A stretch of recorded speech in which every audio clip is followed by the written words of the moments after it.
So again, please note a couple questions after this discussion here. Tim, you're going to take us through hardware. That's right. Thank you. So what I want to talk to you today about is the journey of 1,000 miles begins with one step. And Mike kind of presented the entire journey to us. And that journey of 1,000 miles oftentimes that looks a little bit daunting. And so as we kind of talk about hardware today, we're going to talk about some of those small steps, show you a few devices that you can start with those small steps to begin that journey of 1,000 miles. So I always like to think about if I was an IoT sensor and I'm trying to talk to a manufacturer. I wrote this cute poem, I'll save you from it today, but sounds kind of like Dr. Seuss. You know, if I had a sensor, what could I see? And if your manufacturing floor was trying to talk to you, what would it tell you? There's a lot of things going out there, and what we're going to talk about today are some of those sensors, some of those things that you can use to allow them to talk back to you, to show some of the things that might be happening. So if we're going to talk about starting small with hardware, let's keep it simple. Let's start with one metric. This is the problem with a lot of plants that start to look at implementing IoT. They'll start and they have grandiose plans. Well, let's start small. Looking at the manufacturing companies that we have in Northeastern Ohio, a lot of them are smaller. A lot of them may have started with mom and dad, small mom and pop shop, right? That's how my dad started in a machine shop 50 some years ago. If I go to him and I tell him, hey dad, let's implement IIoT, he wouldn't know what that meant, my failure. Secondly, he'd get a little bit nervous about what's going on. So let's start small. Let's look at one metric, one machine, one win.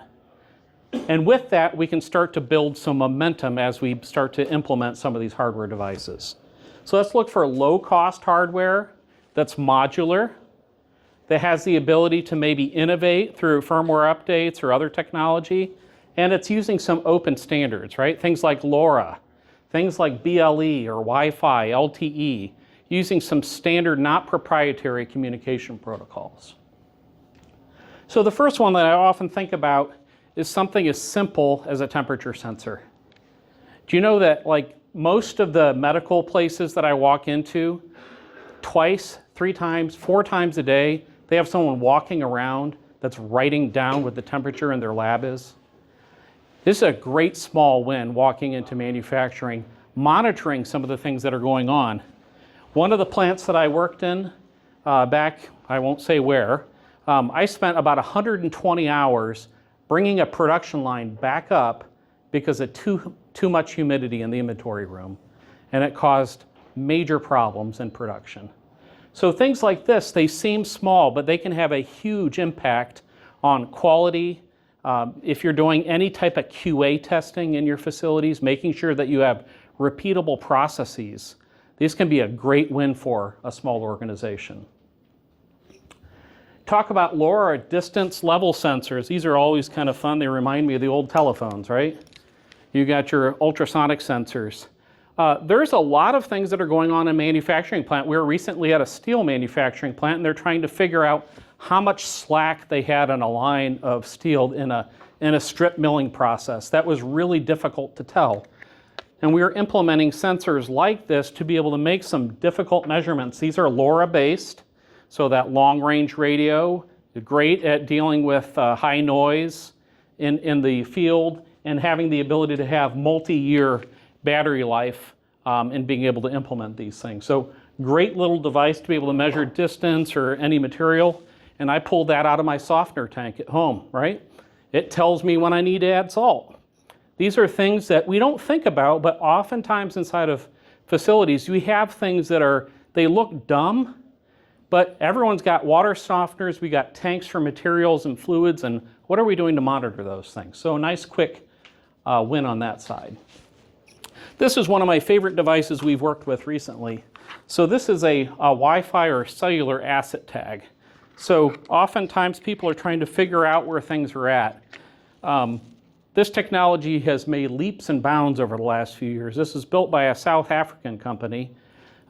It has the ability to communicate via Bluetooth, Wi-Fi, cellular, and even talk and listen to the GNSS network. So you can do indoor and outdoor tracking with it. What's pretty neat is we put these on high value assets during the COVID era on ventilators and other high value medical equipment. What was cool about it was the fact that you deploy this device and it looks kind of rudimentary because it runs on 3 AAAs. But with taking a reading or two a day, we have 5 years of battery life with a cellular device, right? Technology has changed, and it has the ability to echolocate not just via cellular towers, but also Wi-Fi and also using some of the GNSS network. So tracking your parts, pallets, tooling, any of your high-value equipment, when someone's saying, hey, where's the lift truck? Do you know? Now we can help you answer that question. This one is pretty neat. Vibration sensors.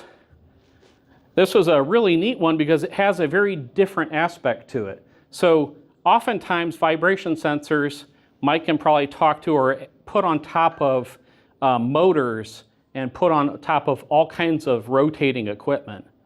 This one's a little unique. It's got these loops on it.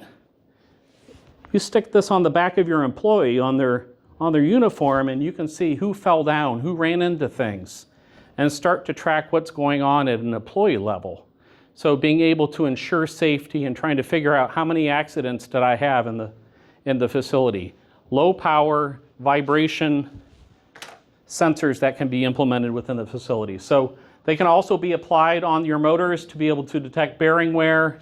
They have a 3-axis accelerometer, so you can not just tell from an acceleration perspective, but you can see if it's off-axis, tilted. You could see if the lift truck ran into it, right? Those things never happen in manufacturing, right? No one ever rams into anything, or we don't have any type of inclement situation like that. And the last thing is they all have a temperature sensor built into them to look for things like overheating. So if I look back at my machine shop days growing up with Dad in the shop, it's amazing how 2 operators can run a machine in a different way, right? One guy's, you think the machine's going to fall apart, and the next guy is running it way lighter than he has to. How can you track how much load is being put on the machine and if there's actually going to be issues with the product that they're generating? Edge-based cameras. So edge meaning the smarts are actually in the camera itself. Small little camera, they're about $100, $150. You want to talk about a really cool opportunity in manufacturing. What if you could stick this in the hallway on the way to the manufacturing plant and see if everyone's got their glasses and their hard hats on? Real simple use cases that you can start to employ some edge AI. So this is not out communicating with the cloud. It's a model that's built and deployed on the camera, and you have the ability to do things like object detection, looking for glasses, ear protection, and other things like that. Really, really neat use cases. These were things that were somewhat untouchable in years past because they were expensive. They had, your models were not small enough and power efficient enough to be able to actually put on a camera. Now these things run on a few watts of power. You can bolt them up. You can get them in a PoE variety, so all you need is a network cable, and you got a classification camera right in the hallway of your plant. And there's a lot of other use cases for it as well. If you're detecting personnel in a safety zone, people shouldn't be there. If you're looking for part presence, or you're looking for, is there actually a part in that manufacturing area that's been processed or not? A lot of really simple applications, right, of a small camera to be able to help you out with that detection process. This one's one of my favorites that I've found, and we're starting to work with facilities on lately. It's a Wi-Fi presence and vital sensor. So how nice would it be if you had a small little camera that you could point in a critical area, and you would have the ability to be able to see if someone's there or not. You can't see from here, but this has no camera. So now we don't have any privacy requirements on it. So this is a 4G device, not from a LTE perspective, but it uses a 4 gigahertz radio wave, and it can look within the room and it can tell you how many people are there, but on top of that, it can tell you what their heart rate is and what their respiratory rate is. So I'm working with nursing homes right now and potentially putting these into the bathrooms to be able to tell if people are falling down or if they're having problems. I actually have some in my office, and it's telling me if I'm stressed out. So maybe it'll change the music or the mood lighting or something. But these are really neat $25 device, right? So you start thinking about these things. When we start talking about hardware and starting small in smart manufacturing, there's a lot of devices out here that are available on the market today that can help solve some of these problems. This is, from a manufacturing perspective, Mike had alluded to this. This is an edge gateway device. So how many of you have seen your manufacturing companies and they got old, outdated PLCs, right? Really old devices, and you're like, how in the world am I going to make this thing smart? This is a great application for it. We went into a steel mill with this, and we hooked up to some very old PLCs, and we were pulling all the tags off the PLCs, and we were able to build a digital twin and help them double the lifetime of their equipment by attaching this on here, right? This wasn't the magic. What this did is this stopped them from having to re-architect all of their PLC and their control software. All we used this for was pulling off the data, pushing it up to the cloud, using AI and digital twinning on it. And the process that they had before, every time they wanted to analyze that piece of equipment, it would take them 2 weeks to be able to process that data. They shipped out like 4 terabyte hard drives to the client and then had to wait for them to come back. With this, we were doing it in about 10 minutes. So huge, huge improvements for the steel mill. So one of my mantras is the right data at the right time in the right context yields powerful results. And I think that's something that can be really powerful today. Our company really focuses on taking that data and making it actionable for folks, whether that's in their ERP, CRM, wherever, their MES system. But thinking about this, the right data at the right time, and making that contextual so people don't have to go back to their desk or their monthly report or something else to be able to take action on that. So all of this data can be sent up to edge devices, dashboards, insights. I'm sure many others will be talking about that. But each sensor really adds value inside of the manufacturing role. So kind of reiterating, start small, pick one process, measure it. Maybe these devices are a great fit, maybe there's something else.